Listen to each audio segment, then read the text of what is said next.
Hello guys, welcome to my YouTube channel. आज के इस नए वीडियो में हम सीखेंगे। कल हम देखे थे दो कॉम्बिनेशन, पिछला लेक्चर में हम देखे थे एक एक कॉम्बिनेशन। उसके बाद देखें एलसीआर सर्किट्स, एलआर सर्किट। अब देखते हैं तीनों का कॉम्बिनेशन, तो उसका नाम है एलसीआर सर्किट।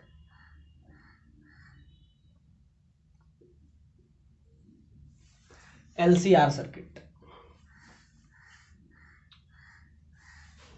एलसीआर सर्किट में हम देखेंगे इंडक्टर भी लगाएंगे।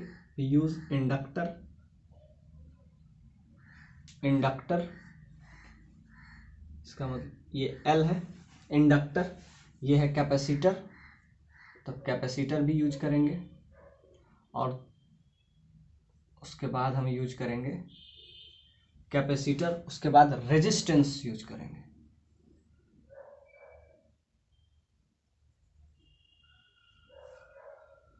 रेजिस्टेंस यूज करेंगे, कैपिटल आर।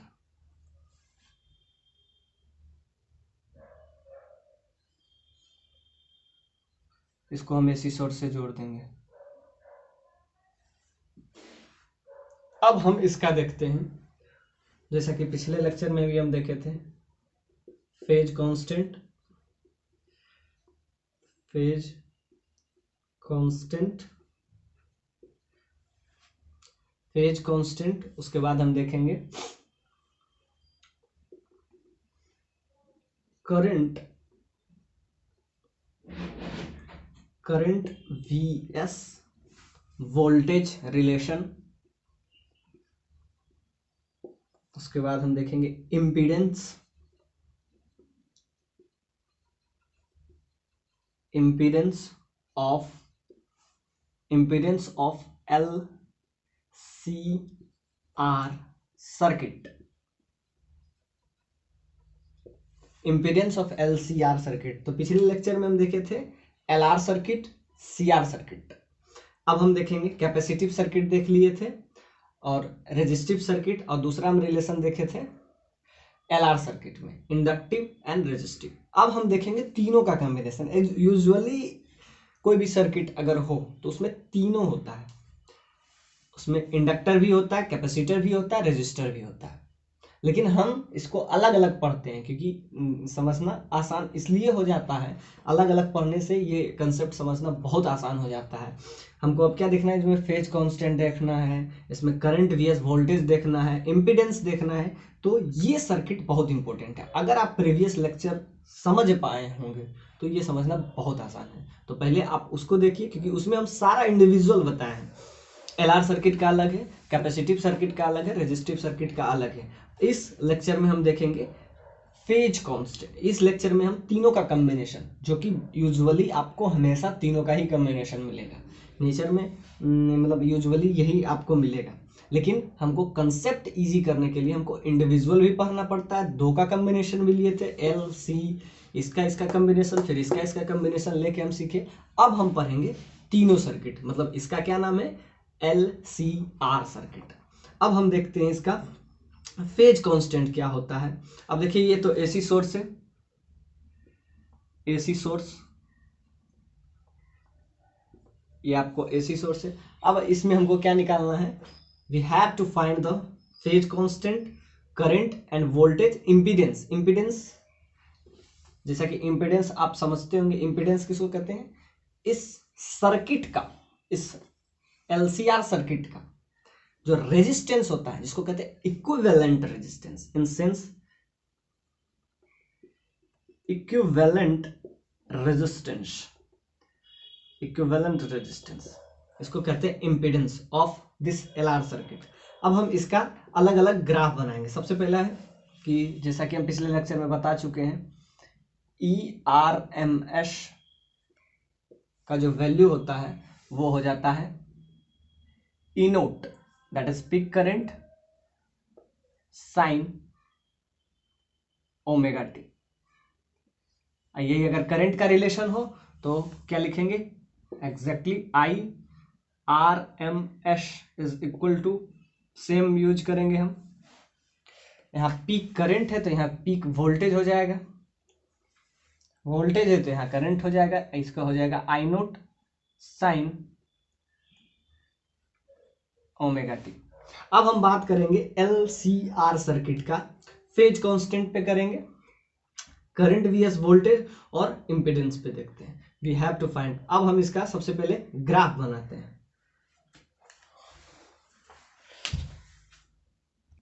अब आइए अब देखते हैं इसका ग्राफिकल अप्रोच, उसी से हमारा सारा निकलेगा, करंट वोल्टेज। जैसा कि हम प्रीवियस लेक्चर में ये सब हम देख चुके हैं, तो इसमें हम ज़्यादा उसको एक्सप्लेन नहीं करेंगे। जैसा कि हम मतलब एज ए रेफरेंस पिछले लेक्चर को हम ले लेंगे। अब हम क्या करेंगे, वोल्टेज, करंट, ये इंडक्टर, कैपेसिटर और रेजिस्टर, तीनों को हम ग्राफिकल अप्रोच से देखेंगे, क्योंकि ग्राफिकल अप्रोच बहुत इंपॉर्टेंट होता है, जिससे आपको करंट और वोल्टेज के बीच में रिलेशन। अब ध्यान से देखिए, कोऑर्डिनेट में हम बनाएंगे, ये देखिए एक्स एक्सिस है, ये आपका वाई एक्सिस है। एक्स एक्सिस पे हम किसको रखेंगे, एक्स एक्सिस पे रेजिस्टेंस को रखेंगे, तो बगल में लिखिए रेजिस्टेंस, ये आर हुआ। और ध्यान से देखिए यहाँ पे वाई, इसके केस में हम लिखेंगे एक्स, इधर रखेंगे कैपेसिटर और इधर रखेंगे इंडक्टर। तो ये हो जाएगा 1 ओमेगा इंटू सी, ये हुआ कैपेसिटर, तो इसको लिखेंगे एक्स सी। इसी को कहते हैं इंडक्टेंस, इसको पढ़ते हैं reactance of capacitor, reactance of capacitor. और इसको हम पढ़ते हैं omega into L, that is X C है, यहाँ पे एल हुआ। इसको हम पढ़ते हैं रिएक्टेंस ऑफ कैपेसिटर, इसको हम पढ़ते हैं रिएक्टेंस ऑफ इंडक्टर, या इसको ये समझिए कि इंडक्टर का रेजिस्टेंस है। अब बहुत इंपॉर्टेंट है कि एक्स एक्सिस पे हम किसको शो किए, रेजिस्टेंस को, वाई एक्सिस पे हम शो किए कैपेसिटर को, और यहाँ पे हम शो किए, इसको ये भी लिख सकते हैं resistance of inductor.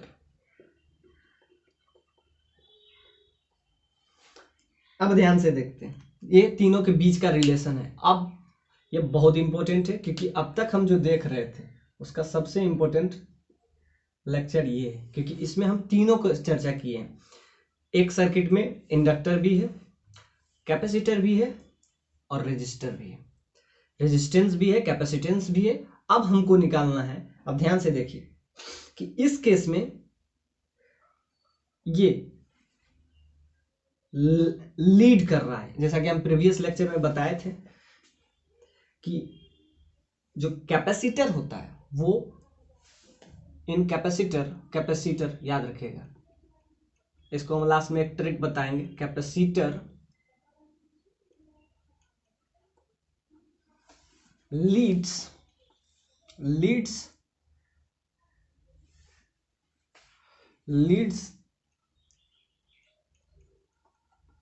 Current leads in capacitor, current leads by voltage by pi by two से लीड कर रहा है। यहाँ पे देखें, यहाँ पे स्टार पॉइंट लगा देते हैं, बहुत इंपॉर्टेंट है। इन कैपेसिटर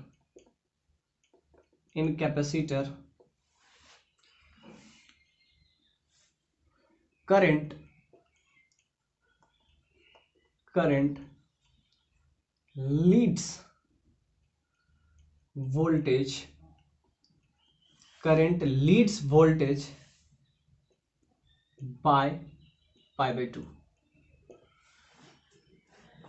कैपेसिटर क्या करता है, पाई बाई टू से लीड करता है, जो कि आपको दिख रहा है, ये देखिए लीड किया। और इंडक्टर यहां पे लिख देते हैं, इन inductive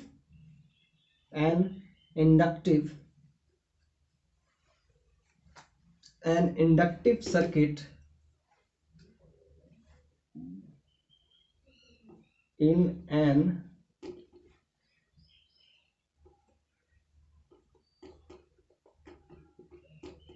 inductive circuit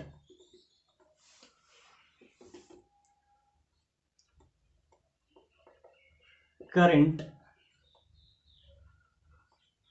lags voltage current lags voltage by pi by 2।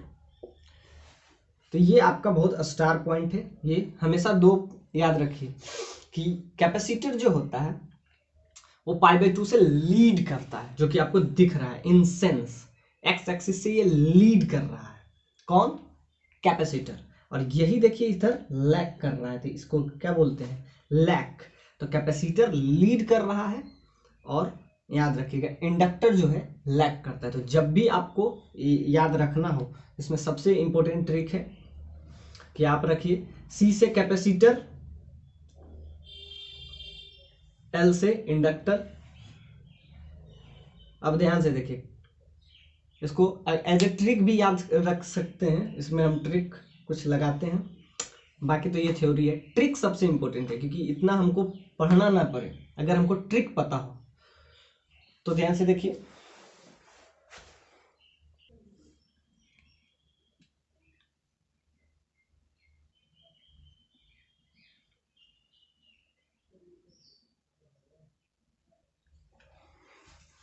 आइए देखते हैं इसमें लीड कर रहा है। ये ग्राफ बहुत इंपॉर्टेंट है। कैपेसिटर में आप ये ट्रिक लगा सकते हैं कि इंडक्टर जो होता है एल आर सी, तो सिंपल सा बात है, ये देखिए एल है तो एल जो है लैग करेगा।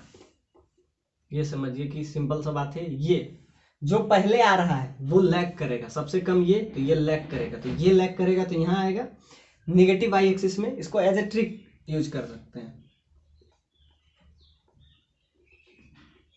ट्रिक, इसको सुपर ट्रिक लिख लीजिए। एल है, इंडक्टर है, इंडक्टर क्या करेगा? लैग करेगा, सब पाई बाई 2 से लैग करेगा, तो इसका मतलब है एल फॉर लैग। आर से रेजिस्टर एक्स एक्सिस पे रहेगा और ये कैपेसिटर है, सब पाई बाई 2 से लीड कर रहा है। सबके बीच का फेज डिफरेंस अगर देखें तो सबका एक दूसरे का फेज डिफरेंस पाई बाई 2 से है। इसका भी इसके साथ पाई बाई 2 है, तो यहां से जब यहां आए तो पाई बाई 2 आए, यहां से यहां आए तो भी पाई बाई 2 आए। तो ये हमारा टोटल है, ये लैग किया।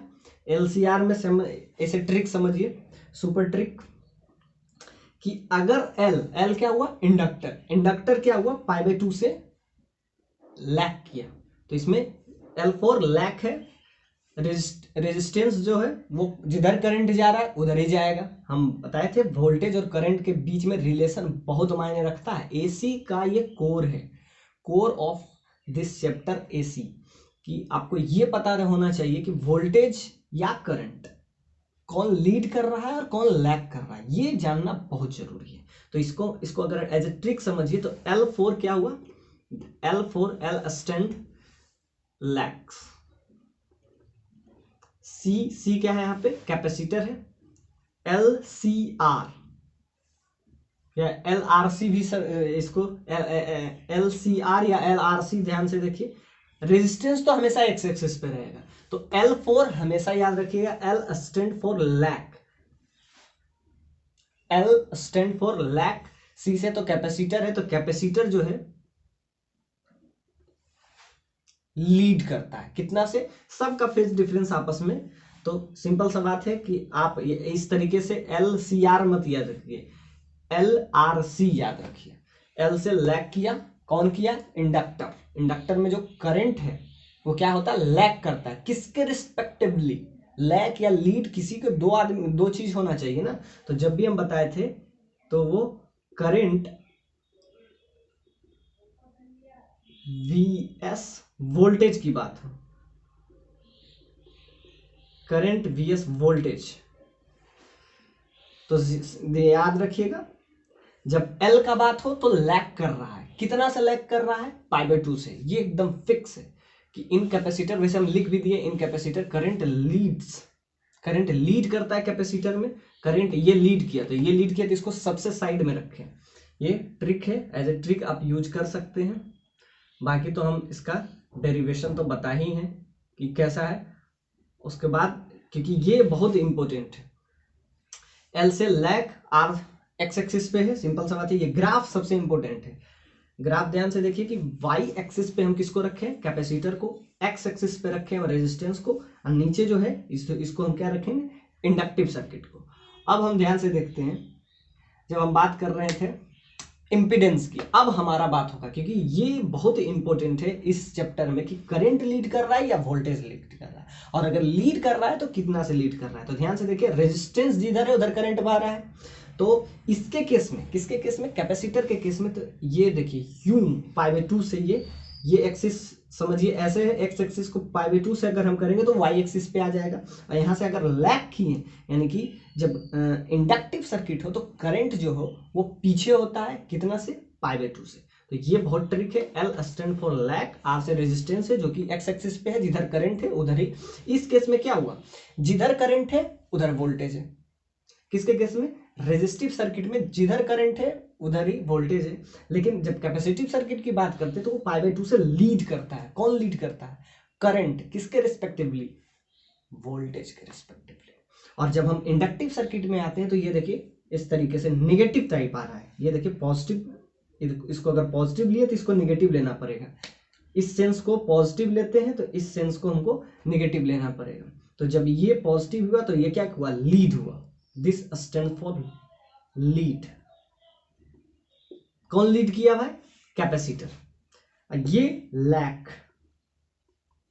तो आप सिंपल ट्रिक समझिए कि L stand for lag, R resistance है, जिधर करंट उधर वोल्टेज। बाकी इंपॉर्टेंट है। अब हम चर्चा करते हैं इंपीडेंस पे, क्योंकि इस सर्किट का, LCR सर्किट का इंपीडेंस, ध्यान से देखिए, इसको अरेंज करना बहुत इंपॉर्टेंट है। जो सबसे कम है, सबसे कम कौन है, इंडक्टर, तो उसको L समझ लीजिए। सबसे जो कम है वो L, ये क्या करेगा, लीड, ये लैग करेगा। यहां हम लिख दिए L स्टैंड फॉर। उसके बाद क्या हुआ, उसके बाद हो गया R, इससे ये π/2 गया, और फिर R के बाद फिर आ जाएगा C, इससे ये π/2 गया। तो ध्यान से देखिए, इससे π/2 ये गया, इससे π/2 ये गया। तो ये है रिलेशन, ये है आपका ट्रिक। तो L स्टैंड फॉर, या लिख दीजिएगा लैक्स। कितना से लैग कर रहा है, π/2 से। तो ध्यान से देखिए, नीचे है इंडक्टिव सर्किट, नीचे फिर रेजिस्टिव सर्किट, फिर कैपेसिटिव सर्किट। अब हम चर्चा करेंगे impedance of this LCR circuit.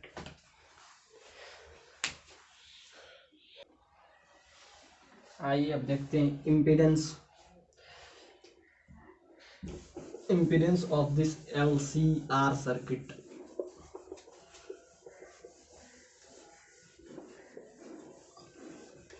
उसके बाद हम देखेंगे रेजोनेटिंग फ्रीक्वेंसी। फ्रीक्वेंसी, जब दोनों का फ्रीक्वेंसी मैच कर जाता है, इसका फ्रीक्वेंसी, इंडक्टर और कैपेसिटर दोनों का फ्रीक्वेंसी मैच करता है, तो उसको हम बोलते हैं रेजोनेटिंग फ्रीक्वेंसी, रेजोनेंस। अब हम देखेंगे impedance. Impedance of LCR circuit, impedance of LCR circuit.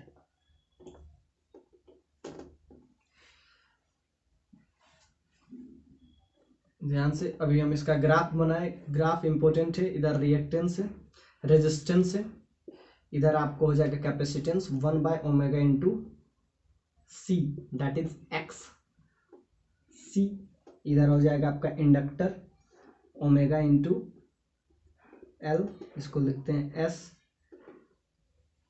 L। अब हमको क्या निकालना है, इम्पीडेंस, तो इम्पीडेंस इसमें हम बता दिए थे ये लीड करता है। तो जब इम्पीडेंस का चर्चा हो तो इम्पीडेंस का ये जो वैल्यू आएगा वो कुछ ऐसा आएगा, root over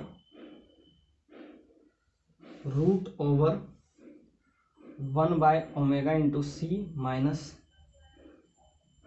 minus omega L plus R square.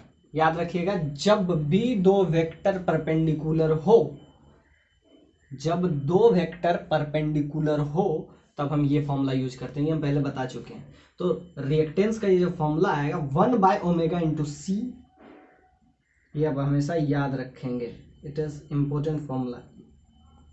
Are से रेजिस्टेंस है, और हाँ 1/ओमेगा into L, omega into C minus omega into L का होल स्क्वायर। ये आपका हो गया impedance, impedance of LCR circuit का ये आपका वैल्यू है, आर स्क्वायर 1/ओमेगा into C minus omega L का होल स्क्वायर।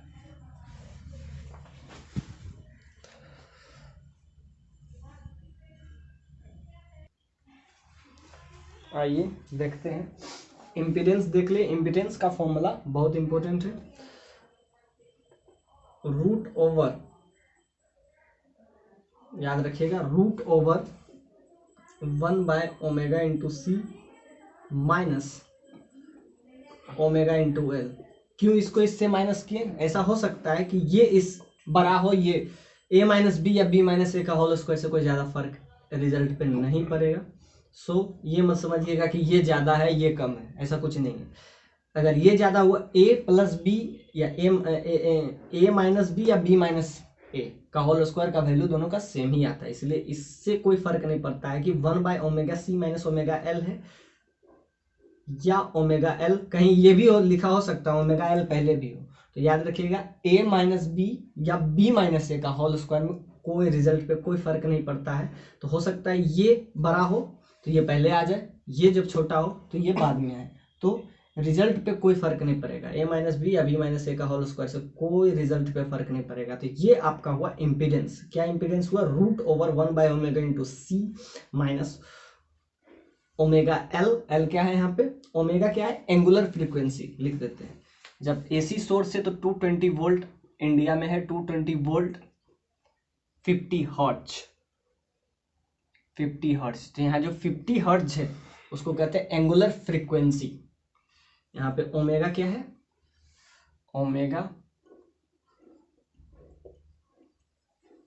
एंगुलर फ्रीक्वेंसी, ये आपका एंगुलर फ्रीक्वेंसी हुआ। अब हम देखते हैं कि इसका जनरल वैल्यू क्या होगा। इसका जनरल वैल्यू अब हम देखेंगे कि इसका हम इक्वेशन कैसे लिख पाएंगे फॉर LCR सर्किट का। इम्पीडेंस देख लिए, फेज कांस्टेंट देख लिए, अब हम देखते हैं इसका इक्वेशन। इक्वेशन के लिए क्या होगा? ERMS is equal to E naught sine omega t. अब देखिए इसका कुछ ना कुछ फेज कांस्टेंट होगा, जैसा कि अगर हम फाई इसका फेज कांस्टेंट मान ले प्लस फाई, क्या हुआ? इसको कहते हैं फेज कांस्टेंट, फेज कांस्टेंट। ये क्या हुआ? ERMS is equal to E naught sine omega T plus phi. अब यहां से हम देखेंगे फाई का वैल्यू, जैसा कि आपको दिख रहा है। फाई किस तरीके से हम निकालेंगे? टेन थीटा निकालेंगे, जैसा कि रिजल्टेंट वेक्टर किधर होगा, वो तीनों का इक्वेशन हम लिखेंगे।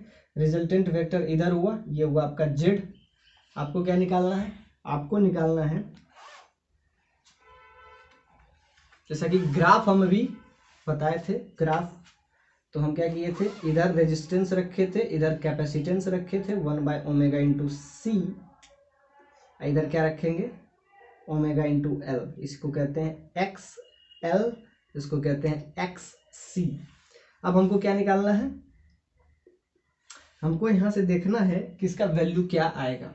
रिजल्टेंट टेन थीटा का वैल्यू, समझिए कि ये फाई है, ये आपका रेजिस्टेंस है, और ये क्या हुआ, दोनों का रिजल्टेंट। समझिए दोनों के बीच में, कैपेसिटेंस और इंडक्टर के बीच में फेज डिफरेंस हमेशा 180 का होता है। तो यहाँ पे स्टार लगा लीजिए। Phase difference, phase difference between, phase difference between capacitor and inductor, phase difference between capacitor, phase difference between capacitor and inductor is pi। ये इसके बगल में 180 लिख लीजिए। ये बहुत इंपॉर्टेंट है, क्योंकि फेज डिफरेंस अगर पाई है, समझिए कि एक पॉजिटिव वाई एक्सिस में है, एक नेगेटिव वाई एक्सिस में है, तो एक ऊपर जा रहा है, दूसरा नीचे जा रहा है, तो दोनों के बीच में अगर फेज डिफरेंस हम निकालते हैं तो क्या आएगा, phase difference between capacitor and inductor is pi 180। अब ध्यान से देखिए, यहाँ से हम टेन थीटा निकालेंगे,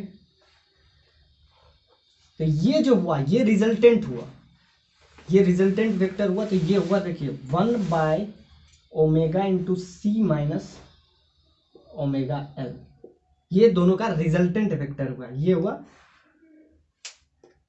अब हमको इसमें क्या निकालना है, फेज कॉन्टेंट्स टेन थीटा। जब टेन फाई यहां से हम निकालेंगे तो ये वाई एक्सिस, तो ये आ जाएगा, सिंपल सा बात है, कोऑर्डिनेट है। टेन फाई है, ये क्या है आपका जेड, जेड क्या है, जेड फॉर इम्पीडेंस, इम्पीडेंस, ये इम्पीडेंस है। समझिए कि एक्स एक्सिस से फाई एंगल बना रहा है, यहाँ से हमको क्या निकालना है, टेन फाई। टेन फाई जब भी निकालेंगे तो ये क्या आया, 1/ओमेगा into C into omega L, तो यहाँ से आ जाएगा टेन फाई ये। तो इसका वैल्यू क्या है, इसका वैल्यू आपका है जेड। ये इसका अगर वैल्यू हम निकालते हैं तो वैल्यू आता है 1/ओमेगा into C into omega L divided by this is resistance. तो ये आपका क्या आ गया, टेन थीटा का वैल्यू। तो टेन फाई का वैल्यू आपको यहाँ से निकल गया 1/ओमेगा into C minus omega L by resistance capital L. तो ये आपका, अब याद रखिएगा 10, यहाँ से हम क्या निकाल लेंगे, फाई निकाल लेंगे। फाई का वैल्यू आ जाएगा 10 इनवर्स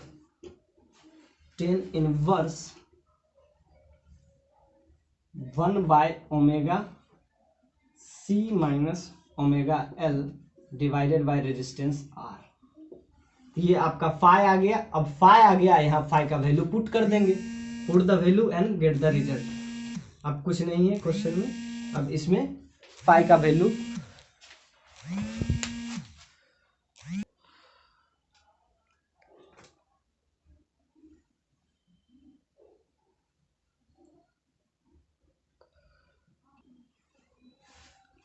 अब आइए सिंपल इसका इक्वेशन लिख लेंगे। मेन टेन फाई यहाँ से निकालना था, टेन फाई हम निकाल चुके हैं। ये आपका क्या आएगा, जनरल इक्वेशन। अब इक्वेशन में हम बस वैल्यू पुट कर देंगे। ये बहुत इंपॉर्टेंट है, क्या, phase difference between capacitor and inductor is pi. दोनों के फेज डिफरेंस क्या है, पाई है, IRMS है। अब यहाँ पे एक ही अननोन बचा हुआ है, वो अननोन क्या है, फाई। फाई इसीलिए हम ये निकाले बाय कोऑर्डिनेट। ये हम पिछले लेक्चर में भी बता चुके हैं। सो अगर ये लेक्चर समझ में नहीं आए तो प्रीवियस लेक्चर जरूर देख ले, ये बहुत इंपॉर्टेंट है। इसी को हम यहाँ डेराइव किए हैं कि phase difference between capacitor and inductor is pi. और जब पाई होता है तो समझिए कि एक दूसरे को क्या करता है, एक दूसरे को अपोज करता है। तो 1/ओमेगा सी a माइनस बी या b माइनस a का होल स्क्वायर से कोई रिजल्ट पे कोई फर्क नहीं पड़ता है। बाकी ये है, बस इसको यहाँ पे हमको बस पुट करना है, पुट कर दें। ये आई होप समझ में आ रहा होगा। क्या, ये टेन थीटा है, टेन थीटा y/x आ जाता है, ये आपका वैल्यू आया। ये क्या है, ये हाइट हुआ 1/ओमेगा सी, तो टेन थीटा ये आया बाय r।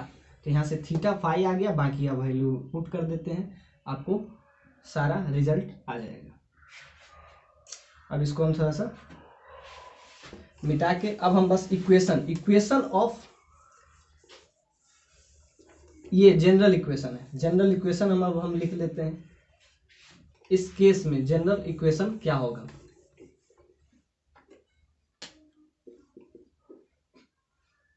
इक्वेशन ऑफ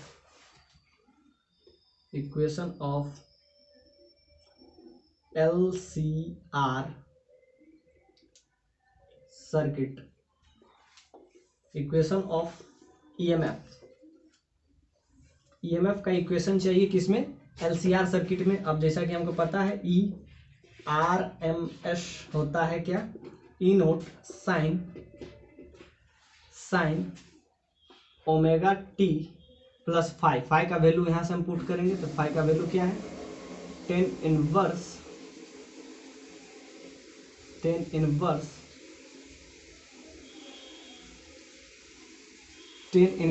यहाँ से सारा का सारा वैल्यू हम यहाँ से पुट कर देते हैं,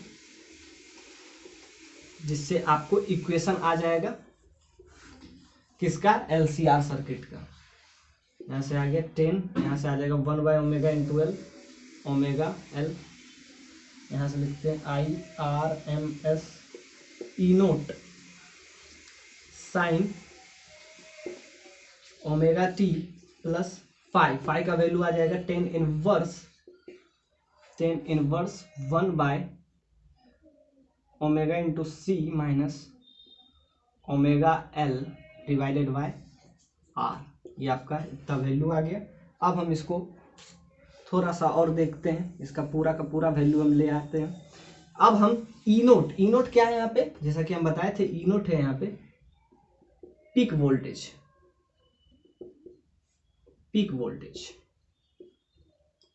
यहां से लिखेंगे ERMS is equal to E naught को जगह पे हम लिख सकते हैं ई नोट V बराबर IR, यहां से आप समझ सकते हैं। आपको क्या चाहिए ई नोट, तो यहां से I naught into R, I naught भी पीक हो जाएगा, आर क्या है, रेजिस्टेंस इस केस में क्या होगा, इम्पीडेंस हम अभी लाए थे, क्या लाए थे one by omega into C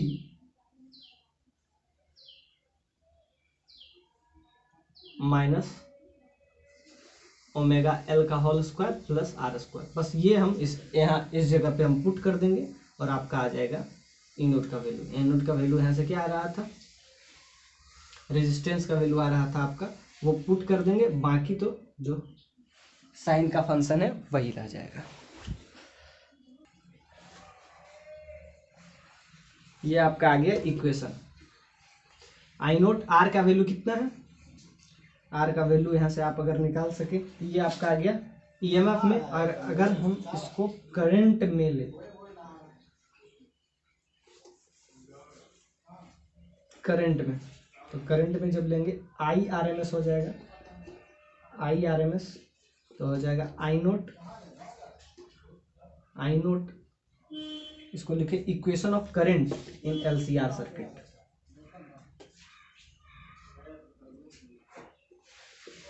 equation of current in LCR circuit, तो ये हो जाएगा IRMS is equal to I naught sine omega T plus 10 inverse 1/ओमेगा into C minus omega L. अब आई नोट का वैल्यू हम यहाँ से ले लेते हैं, आई नोट यहाँ से आ जाएगा V/R, तो सिंपल यहाँ से आ जाएगा V यहाँ पे है peak voltage I naught divided by root over क्या है 1/ओमेगा into C minus omega L का होल स्क्वायर प्लस आर का whole square into sine omega T plus tan inverse 1/ओमेगा c माइनस ओमेगा है। ये आपका हुआ IRMS इक्वेशन। ये बहुत इंपॉर्टेंट, ये आप इसमें स्टार लगा लीजिए, ये आपका नया फॉर्मूला बन गया। तो हम पूरा LCR सर्किट देख लिए। अब हम देखेंगे रेजोनेटिंग फ्रीक्वेंसी क्या होगा जब इसका फ्रीक्वेंसी मतलब ये 1/ओमेगा इंटू सी जब किसके बराबर हो जाएगा, इसका फ्रीक्वेंसी इसके फ्रीक्वेंसी से मैच किया, तो फ्रीक्वेंसी यहाँ से आप ले आए, तो इसका ये है और इसका क्या है ओमेगा इंटू है। तो यहाँ से अगर आप ध्यान से दीजिए क्रॉस मल्टीप्लिकेशन कीजिए तो यहाँ से आ जाएगा ओमेगा, क्रॉस जब मल्टीप्लाई करेंगे तो ओमेगा स्क्वायर LC बराबर 1, तो यहाँ से आ जाएगा ओमेगा स्क्वायर का वैल्यू 1/LC, और यहाँ से अगर ओमेगा का वैल्यू हम निकालें तो 1/√LC हो जाएगा। ये ध्यान से, इसी को कहते हैं रेजोनेटिंग फ्रीक्वेंसी। जब फ्रीक्वेंसी कैपेसिटर का और इंडक्टर का दोनों का मैच कर गया, मतलब दोनों का फ्रीक्वेंसी अगर सेम हो, तब जो फ्रीक्वेंसी आता है, ये जो फ्रीक्वेंसी हुआ कौन सा फ्रीक्वेंसी 1/√LC, 1/√LC, ये जो वैल्यू है इसको हम बोलते हैं रेजोनेटिंग फ्रीक्वेंसी। तो ये अगर आपको समझ में आया तो आगे वो भी समझ में आ जाएगा। उसको हम नेक्स्ट लेक्चर में, क्या होता है इंडक्टर और कैपेसिटर दोनों का फ्रीक्वेंसी जब मैच करता है तो इसका LC कब, जब केस बनता है इसका, इसको कहते हैं XC जो इक्वल हो XL के। तो XC जब XL के बराबर हो तो यहाँ से क्रॉस मल्टीप्लाई कीजिएगा तो ओमेगा का ये वैल्यू है, इस वैल्यू को ही हम नाम देते हैं रेजोनेटिंग फ्रीक्वेंसी। इसमें आप स्टार लगा देते हैं। ये जो वैल्यू है, अब जब भी बात करें तो ये रेजोनेटिंग फ्रीक्वेंसी की ही बात करेंगे आगे। ये देखिए, या तो लीड करेगा या तो लैग करेगा, या तो लीड करे या लैग करे, लेकिन एक ऐसा पॉइंट आएगा जहां पे दोनों का फ्रीक्वेंसी मैच किया, और दोनों का फ्रीक्वेंसी मैच करता है, इसी को नाम हम देते हैं